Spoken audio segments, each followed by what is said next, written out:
That's awesome. Yeah. Well, in terms of this interview, what I wanted to do is I told you how I talked to my group, my empath group, about our conversation where you were talking about when you were in China and the guy that you worked with said to breathe in people's energy. Yeah. Which was a really interesting way of putting it. I'd never heard it put that way quite explicitly. And some people were really triggered by it, by that idea. So I thought it would be awesome to have you talk more about, specifically about what that is. Hell yeah, let's just jump right into it. I love it. Yeah, I know, I'm excited. And I have a lot of good questions for you, too. So fuck yeah.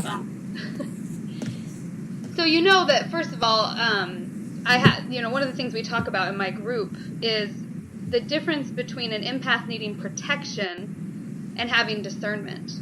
And also, one of the videos I did was empaths need healing, not protection. Yes. How important it is to heal the emotional body. Yes. And there's certain things that we go over a lot. Like, I've worked with so many empaths, and it seems like there's almost a glorification of unhealthy dynamics with empaths. Yes. Kind of perpetual martyr syndrome. Yep. And perpetual victim syndrome. And this, I'm so sensitive, and everybody comes to me, and I have to protect myself, and it just seems like a lot of empaths are really unhealthy, and I think it's simply because we haven't healed. And anyway, so yeah, I know you and I have talked about this a lot, but I want to hear what your opinion is, not just opinion, your experience with being highly sensitive, with being empathic, and with, I know you obviously went through a lot, and have had to learn how to thrive and be empowered as an empath, not just be protected. So, yeah. So to start off. off. I think that first what needs to be said is that I have never met an empath in my life that does not suffer from serious boundary issues. So the real issue with us is not the empathicness in and of itself. It's the fact that we have serious problems with a sense of self. So first we should be talking about what healthy boundaries are. But I think our major issue that we have is that we take this gift and we assume that it has to come with the package of all these unhealthy things, right? When it really honestly doesn't. Right. And it could be argued that part of what gets people to the place where they are even empathic in the first place might be having poor boundaries because of the family dynamic that they were in when they were younger. So, for example, a little girl says, I don't want to do that, and mom says, oh, come on, be nice now. And so she learns to tear down her separation. She learns to tear down her definition of what is true for her or what's right for her versus what's right or true for other people. And that enables her to sense what everybody else is feeling because they don't sense the difference in themselves and other people. So that could be one of those like contrasting experiences we opt into so that we can develop this empathic behavior. But at the same time, it's like our evolution is to maintain that connection with people where the lines are blurred and we perceive oneness more so than other people, but simultaneously where we're able to have a separate sense of self.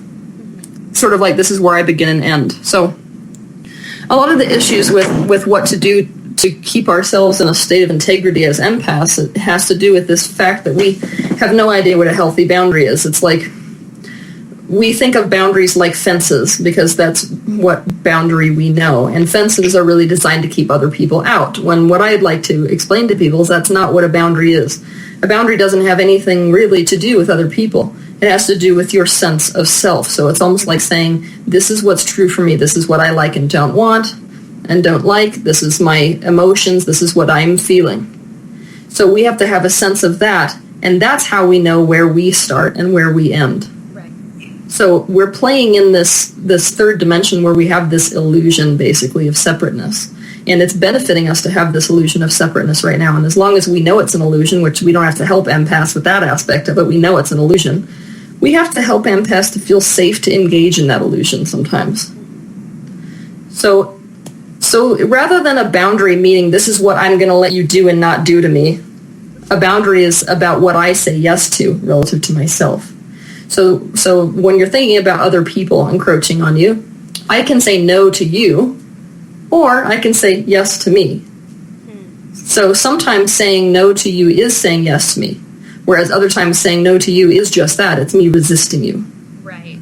And that is going to do nothing but bring it closer, which is the number one argument against empaths protecting themselves is that it is not possible to focus on resisting something, which is what you're doing when you're protecting yourself. It's like a shield.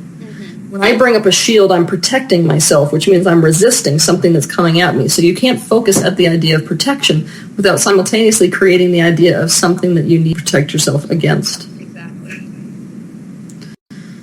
So what would you say against, so one of the biggest things is, I've talked about this a lot, and one of the biggest things I always get people saying back to me, especially people who are empathic and have other extrasensory abilities as well, is, well, the psychic realm is real and psychic attack is real, and there's a lot of really dangerous things out there, and to tell someone that they don't need to protect themselves is like giving them no armor against what could potentially be incredibly dangerous for them. So what would you say, especially in those sort of realms, like the psychic realm, what would you say to that? I would say that it's very dangerous to engage in those types of thoughts, because as an empath, you are more acutely aware of the oneness that exists, but in the moment that you say you have to protect yourself against something, you're ignoring the fact that that aspect that is mirroring is actually yourself. Exactly. Right. So basically, we could concern ourselves all day long with trying to fix the reflection in the mirror, or we could try to fix whatever it is that is causing the reflection. So when empaths are trying to say, I want to protect myself against all the psychic attacks, they're essentially stepping in front of a mirror, seeing that they're a match to feeling like victims, and then they're trying to scrub the reflection clean without saying, okay, obviously, for me to be a match to psychic attack, I want you to think about it like this, like there's two magnets. For psychic attack to actually work, one side of you can be engaged. So let's say that this is a demon. Let's just pretend. So a demon basically is trying to get into you, or somebody else's energy is trying to get into you. It can't actually make the connection unless this side, kind of like a negative aspect of the magnet, is magnetized to the degree that it goes like this. Right. So in order, it doesn't matter. Honestly, I'd like to tell you this. It does not matter what anybody's focusing at you in this reality unless you are a match to it. Exactly. So really the question is, why am I a match to all these things coming at me in such an extreme way? And this is why the practice of completely opening yourself up to these energies is so powerful. Because when you do that, you're acknowledging to some degree that you are welcoming of it, so you're not resisting it anymore. So now we understand in this reality, whatever we resist persists, right? So if I resist that demon coming at me, I am now focusing on that demon coming at me. I'm making myself a match to it. If in that moment a demon's coming at me, I am opening myself up, and I'm actually able to do this. And this is not like something that I'm not wanting to do. So let's say that I'm actually capable of opening myself up and saying, I welcome and receive you as my teacher. I have a complete, like my polarity basically is not negative positive. It can't connect. Right?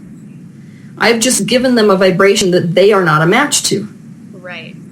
So if anything wants to attack me, this is like a really, really ancient philosophy which even the martial artists understand, which is that if I am able to completely open myself up to a bullet, it cannot go off. I am now bending the time-space reality because I made myself not a match to the experience. Right. So we are, what I'm calling empaths to do is to, and which was the major like changing point for me in my life, was I'm calling empaths to create within themselves a vibration of such magnitude that they are able to be an ocean that absorbs everything, that everything is diluted in. So it's like, I mean, we, as empaths, our issue is that we visualize ourselves, because of the poor boundaries, as very, very small and very weak. And everyone's intruding on us. If we come into this space where we're saying, you know what, maybe I was given this ability for a reason. Maybe I am capable of transmuting everybody's vibrations. We're actually switching into a frequency that is so high that we can't be a match to experiencing the attack. Right. And I'm like the perfect prime example of this, because I wasn't the one that came up with this idea, regardless of understanding the way that the universe works. I was the person who at 17, 18, 19 was like, I can't go outside without my hoodie on because even that's just too much of energy coming in towards me. And I was like, I'm not cut out for this world. This is what most empaths are like, right? I'm too sensitive, and this world's not set up for sensitive people, so maybe I'm not meant to be here. That type of energy. So when I went to China originally, and this guy was watching me, and he's like, it makes no sense. You have to understand. He was basically talking through a translator. You have to understand that whenever you walk into a room with that vibration, you're a match to things like it. And I already understood that, but I didn't understand the correlation until he made me do it. So he says, see, right now, you're cowering as this person walks towards you. Do you feel the energy of that and what that might be a match to? Yeah, that makes sense.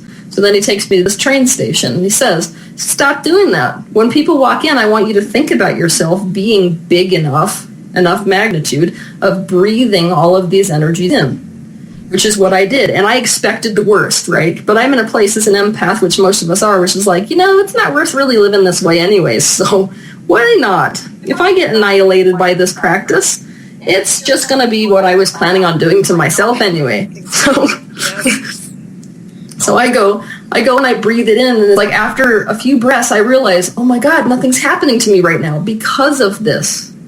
Because I have this open attitude, there's nothing really for these energies to hit against. Right. So I'm not feeling the impact. And that shifted absolutely everything in my life. I was actually able to go out in public. I stopped wearing hoods. It was just amazing. And I really realized that not only anytime that you're engaging in this idea of protection, are you buying into the illusion of self-other, right? Right, yep. You're also really making yourself a match to attack. Mm-hmm. Exactly. So what about, I know you've said there's still days that you feel more vulnerable than others. And what do? Do you have any practices or things that you do? What I would call discernment. If you know your vibration's low, for example, yep. Do you do certain things to make sure you're not in situations that make you more vulnerable?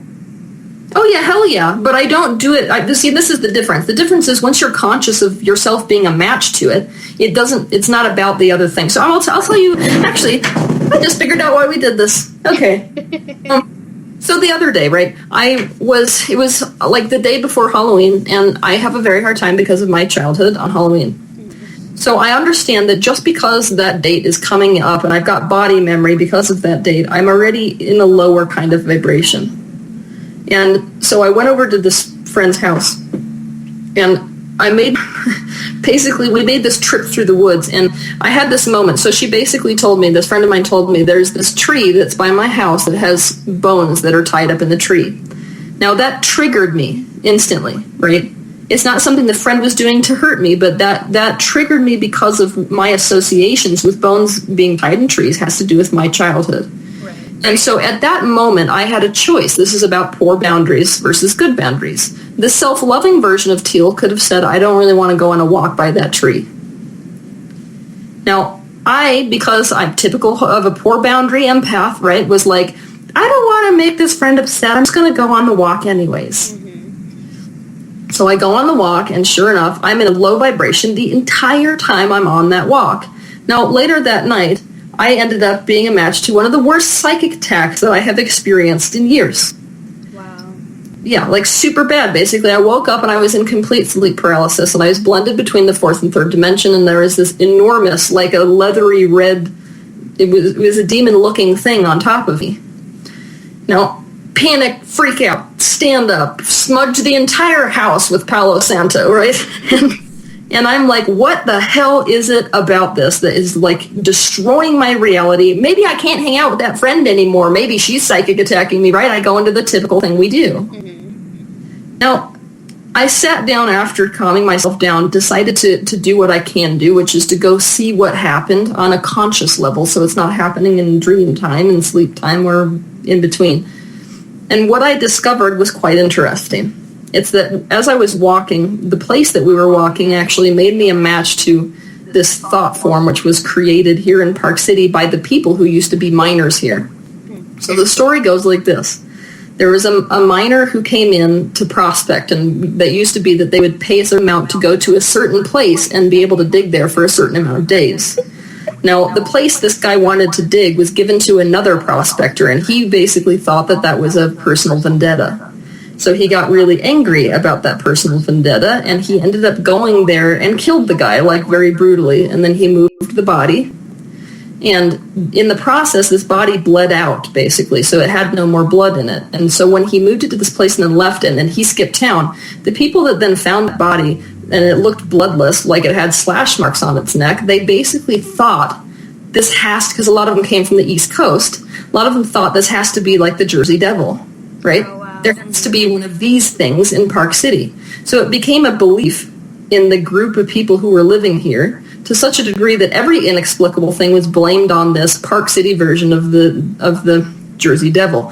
But if you understand thought form, people who believe in something enough, they can actually create a multidimensional thought form, which is what they thought it was. And that was what I picked up on my hike because of being in that victim vibration. Oh, wow. So I helped it to cross over and all this other stuff. Explain to it that they don't believe in you anymore, you don't have to exist anymore. So that's done.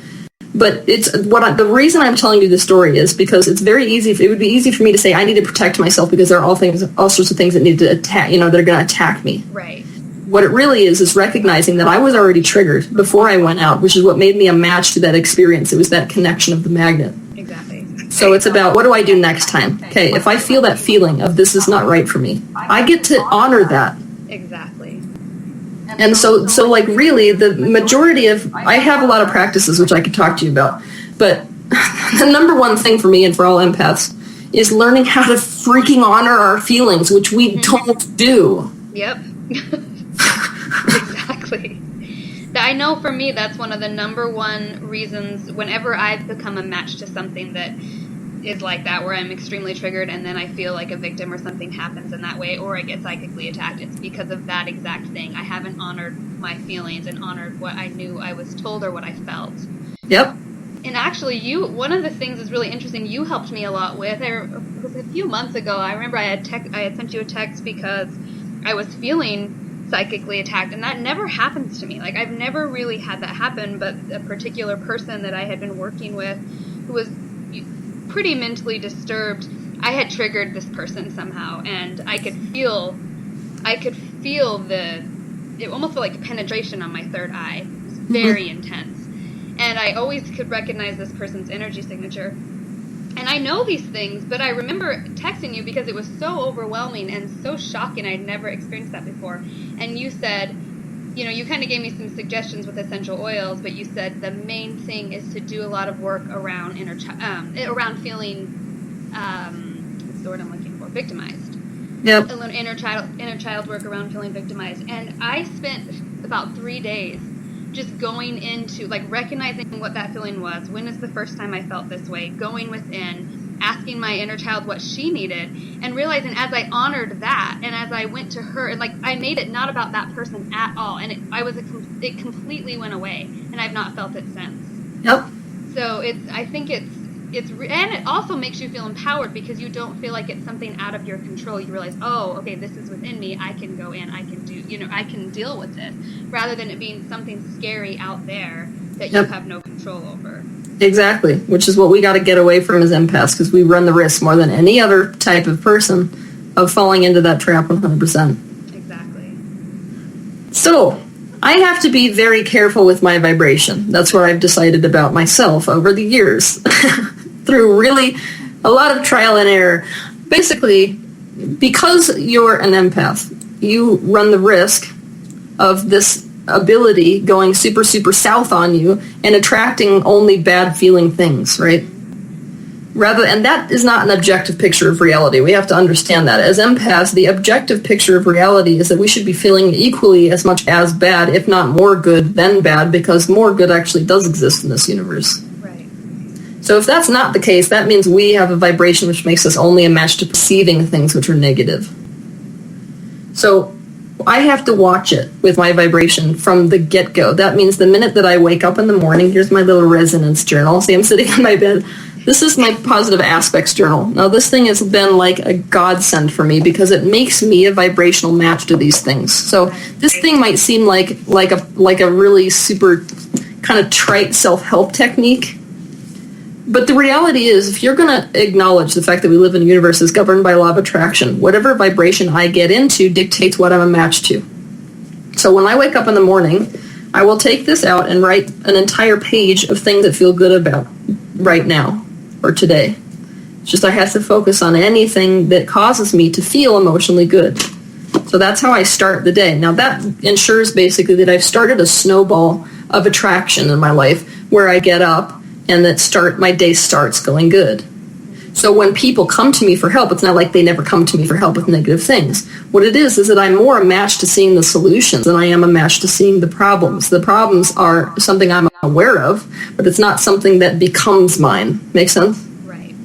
So I'm actually able to hold a much higher frequency for people who come to see me than I would otherwise have been. And I do this exercise when I wake up and when I go to sleep.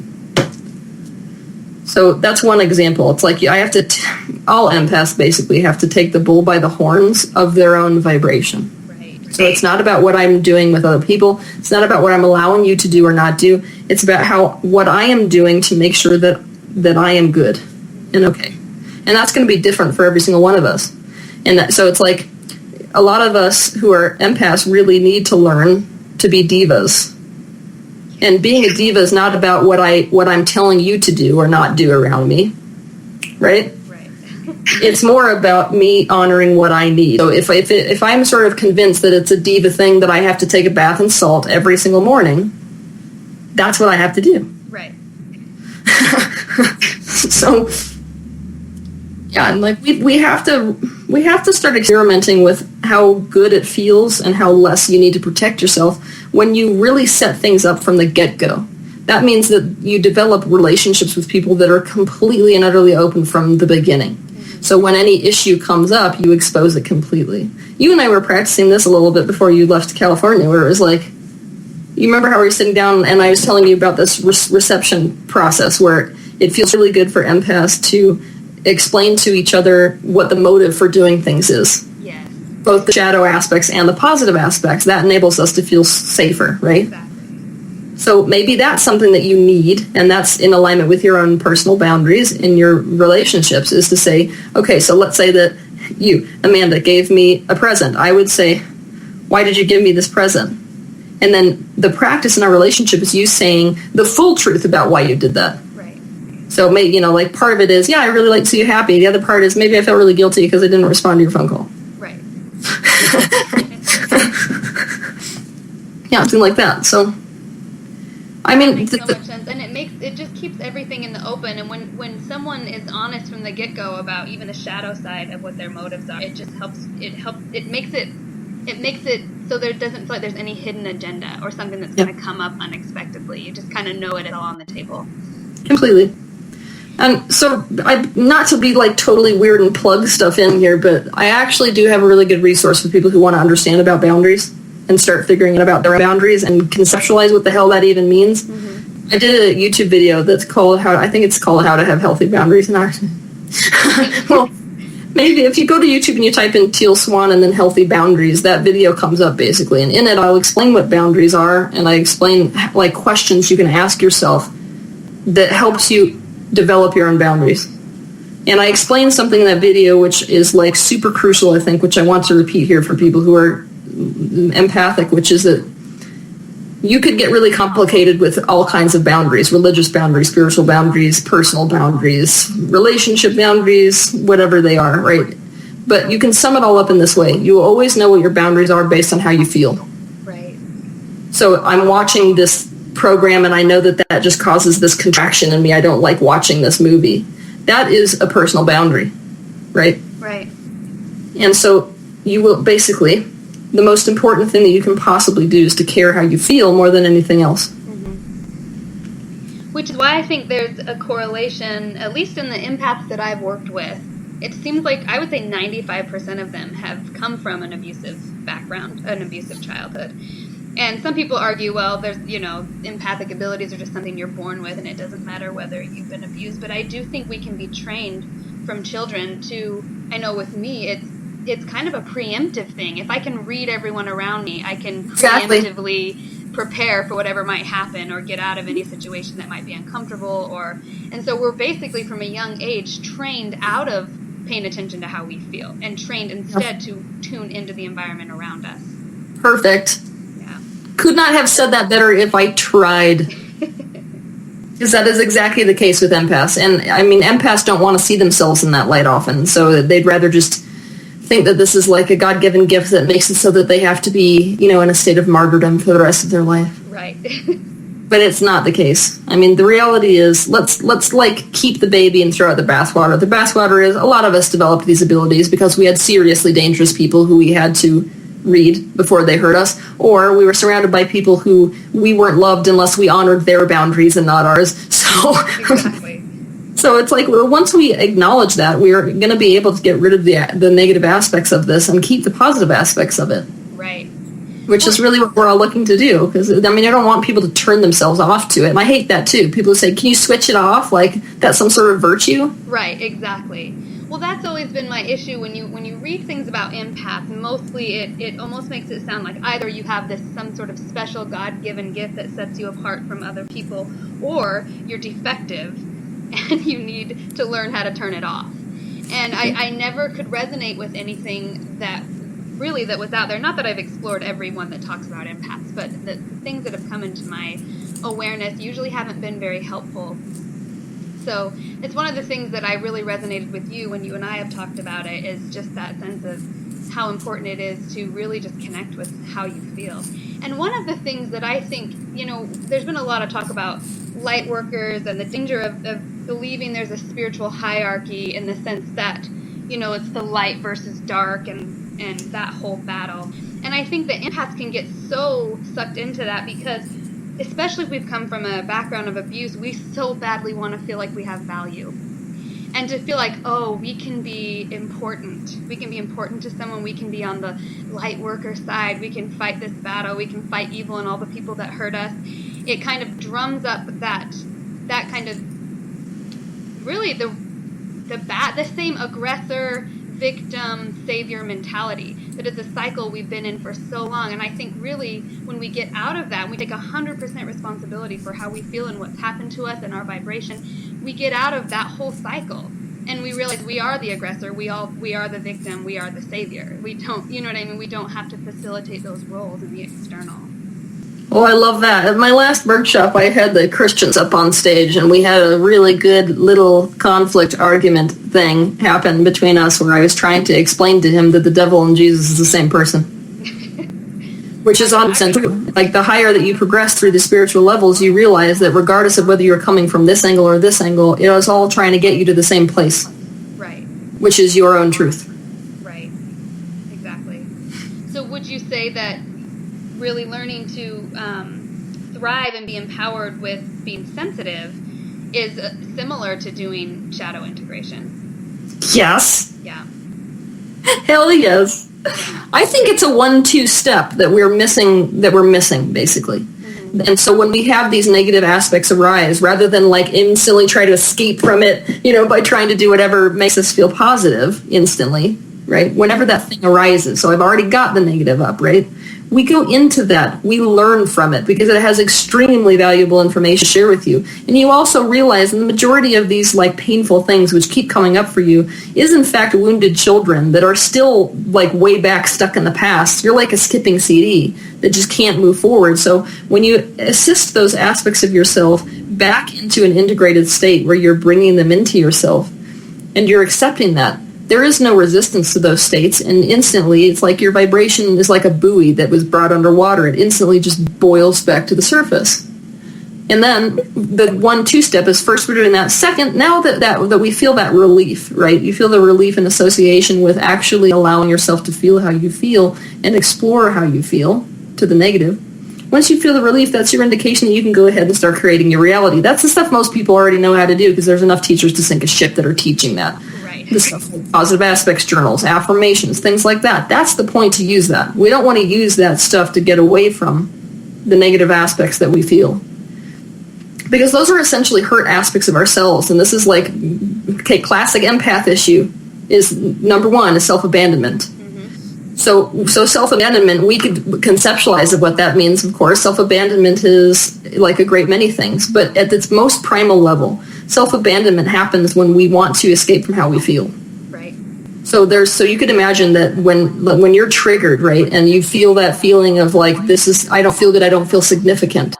that's actually an indication that there's an unhealed aspect of yourself stuck in a childhood version of you who's like a 3-year-old you that's basically crying and making you feel insignificant in real time.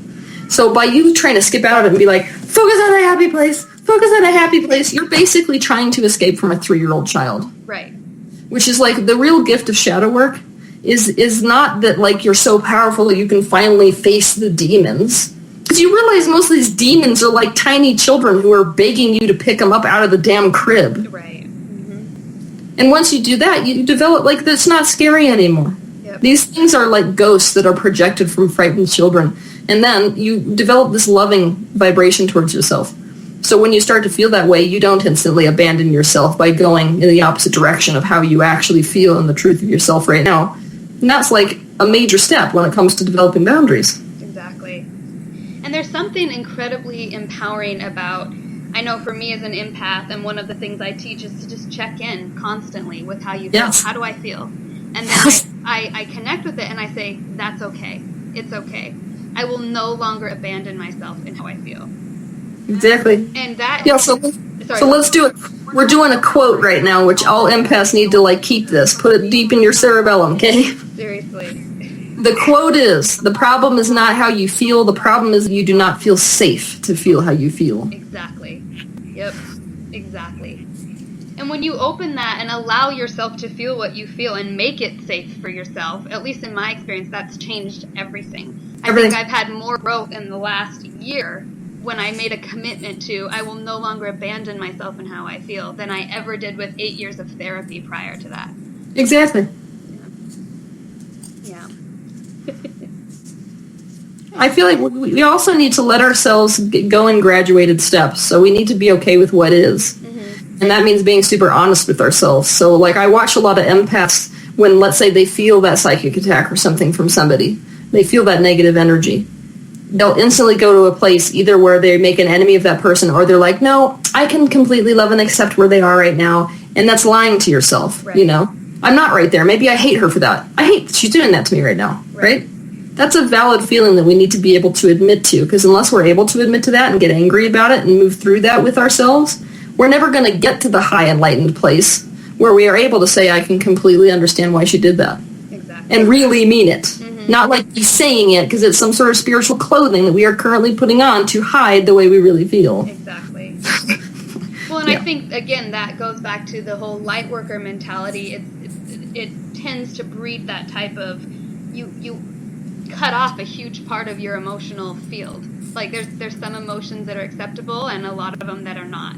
And so you only play in the ones that are acceptable, but really you're just denying how you feel, and your stuff is suppressing.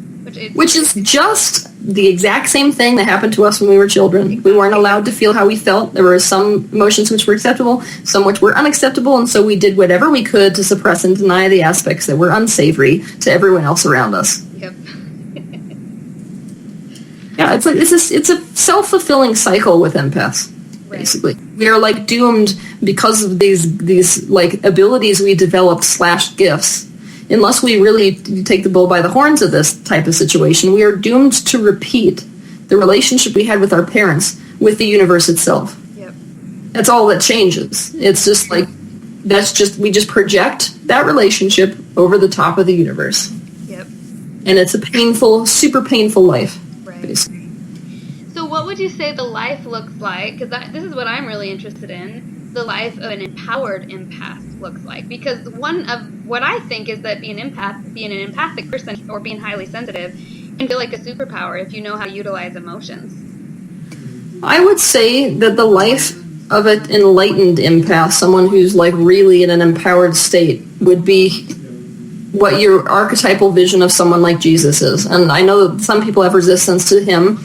I mean, if that's not what you like, think about Buddha. So, but the reason that I'm using the example of Jesus is because not only is it relatable to most people in the Western world, but there are these images, these really classic images with him, where he's able to walk in and kneel down at the foot of all these lepers and be able to not only completely understand where they are and how they feel, and because of that, say whatever it is like the perfect thing to say to get them into a higher vibration.